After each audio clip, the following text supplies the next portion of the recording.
Have you ever wondered how one family could rise from the confines of a cramped ghetto to dominate the financial world for centuries? The Rothschilds aren't just another wealthy family. They are a dynasty whose influence has shaped wars, governments, and economies. From a small coin shop in Frankfurt to controlling the flow of gold during the Napoleonic Wars, their story is filled with ambition, secrecy, and power plays that rival the greatest empires in history. But how did they do it? What strategies allowed them to become the richest and most powerful banking family of their time? And why do their name and legacy still spark controversy and fascination today? This isn't just a story of wealth. It's a story of survival, resilience, and relentless ambition. A family that thrived through revolutions, wars, and global upheavals, leaving an indelible mark on history. What was their secret? And how did they adapt to challenges that would have destroyed anyone else? Stay tuned, because the story of the Rothschild dynasty will change the way you think about power, money, and legacy. Let's dive in. The story of the Rothschild dynasty begins in the crowded and discriminatory confines of the Jewish ghetto in Frankfurt, Germany, during the 18th century. This was an era when Jewish communities were subjected to severe restrictions, barred from owning land, practicing most trades, or engaging in lucrative professions. The ghetto's narrow, dirty streets symbolized the systemic barriers that confined its inhabitants to limited opportunities. It was here, in this environment of adversity, that Mayer Amschel Rothschild's journey began. Mayer initially followed the modest trade of dealing in textiles, selling second-hand clothes and household goods. However, his ambition and strategic mind soon pushed him beyond this low-margin industry. Observing the demand for gold coins and rare antiques among Europe's elites, Mayer shifted focus, developing expertise in this niche market. His big break came when he began working as a court agent for Prince William of Hesse-Kassel, a wealthy aristocrat. Mayer's dealings with the prince showcased his sharp business instincts. He implemented an innovative strategy called front-running, where he would purchase gold coins in advance using borrowed money and resell them to the prince, profiting twice from his commission and the price difference. By the 1780s, Mayer had risen from obscurity to become one of the wealthiest men in Frankfurt. However, wealth alone was not his endgame. Mayer dreamed of creating a legacy that would transcend generations.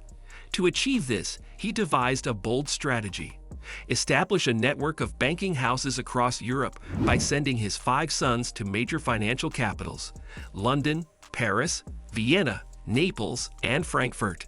This decentralized model was revolutionary. Each son operated independently while remaining tightly connected to the family network, sharing intelligence and resources. This ambitious plan laid the foundation for what would become the Rothschild banking empire. From the confines of Frankfurt's Judengasse, Mayer Amschel Rothschild planted the seeds of a dynasty that would wield unparalleled influence over global finance for centuries. Among Mayer Rothschild's 5 sons, Nathan Rothschild emerged as the most ambitious and influential. In the early 1800s, armed with £20,000 in seed capital from his father, Nathan set out for London, which was rapidly becoming the financial heart of the Industrial Revolution. London's booming textile industry presented Nathan with his first opportunity. Instead of focusing on a single profit margin, Nathan devised an ingenious approach to maximize returns.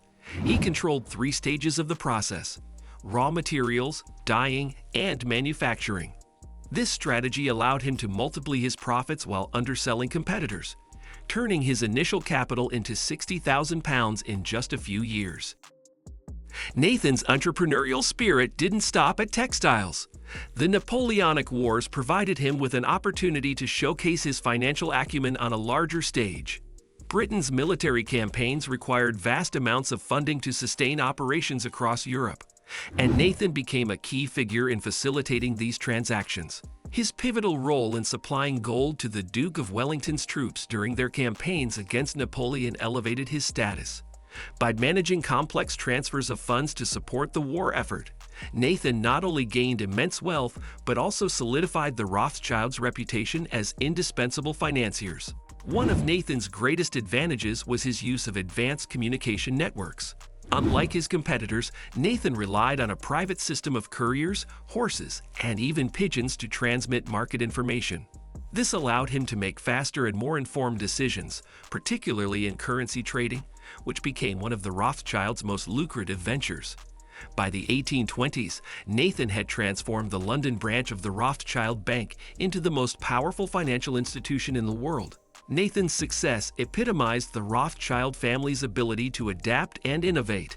His achievements turned the family's banking network into a global force, fulfilling Mayer's vision of creating a dynasty that would dominate international finance. The 19th century was marked by a series of wars and political upheavals that tested the resilience of the Rothschild dynasty. From the Napoleonic Wars to the revolutions of 1848, Europe was in a constant state of flux. These conflicts created enormous demand for financial services, and the Rothschilds, with their extensive network of banking houses, were uniquely positioned to profit. Their ability to move money across borders quickly and discreetly made them the go-to financiers for governments and militaries. During this period, the Rothschilds earned immense wealth through currency trading, bond issuance, and war financing. For instance, they provided critical funding for the British government during its wars with Napoleon, and later played a significant role in financing the construction of European railroads. However, their growing influence attracted scrutiny and resentment. Conspiracy theories began to emerge, accusing the Rothschilds of controlling global events from the shadows. These anti-Semitic attacks, fueled by widespread prejudice, created additional challenges for the family. Internally, the Rothschilds faced the difficulty of maintaining unity across their dispersed branches. Each banking house operated independently, which sometimes led to conflicting priorities. Meanwhile, new competitors like the House of Morgan in the United States began to challenge their dominance in international finance. The outbreak of World War I marked a turning point for the Rothschilds. For the first time, family members found themselves on opposing sides of a conflict, reflecting the fractured nature of Europe.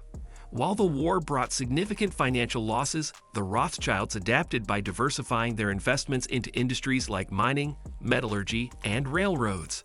This strategic shift ensured their survival and demonstrated their resilience in the face of adversity. Despite the challenges of war, political upheaval, and internal divisions, the Rothschilds remained a powerful force in global finance. As the 20th century dawned, the Rothschilds faced a rapidly changing financial landscape. The rise of large multinational banks and complex financial instruments like derivatives forced the family to reevaluate its strategies. Internal tensions emerged, particularly within the London branch of the Rothschild Bank. Jacob Rothschild, a forward-thinking member of the family, argued for aggressive modernization and expansion. In contrast, Sir Evelyn de Rothschild favored a more cautious approach, prioritizing family control over short-term profits. Scandals further complicated the family's efforts to maintain its reputation. The most notable involved Robert Maxwell, a media magnate who borrowed heavily from the Rothschilds to fund his enterprises. When Maxwell's financial misdeeds were exposed after his mysterious death in 1991, the Rothschilds faced public scrutiny. Although they were not directly responsible for Maxwell's actions, the scandal highlighted the risks of associating with high-profile clients. Despite these challenges, the Rothschilds successfully diversified their interests beyond banking. They invested in private equity, real estate, and philanthropy, ensuring their relevance in an evolving world. By the 21st century, the Rothschilds had transitioned from being the dominant force in global finance to a more discreet yet influential player in elite financial circles. The Rothschild legacy is one of adaptability and resilience. From their humble beginnings in Frankfurt's ghetto to their rise as the world's most powerful banking dynasty, the family has demonstrated an unparalleled ability to navigate adversity.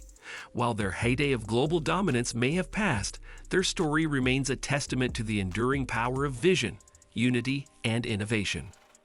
Their story raises some big questions. How far would you go to secure your legacy? Is it possible to wield immense power without attracting criticism or conspiracy theories? And what does their journey teach us about the balance between ambition and responsibility? One thing's for sure, next time you hear the name Rothschild, you'll know it's about more than just a family. It's a story of vision, determination, and an unrelenting pursuit of success. What do you think? Are they the ultimate symbol of ambition? Or does their story leave you with more questions than answers? Let's continue the conversation in the comments. Don't forget to like, share, and subscribe for more stories like this. Until next time.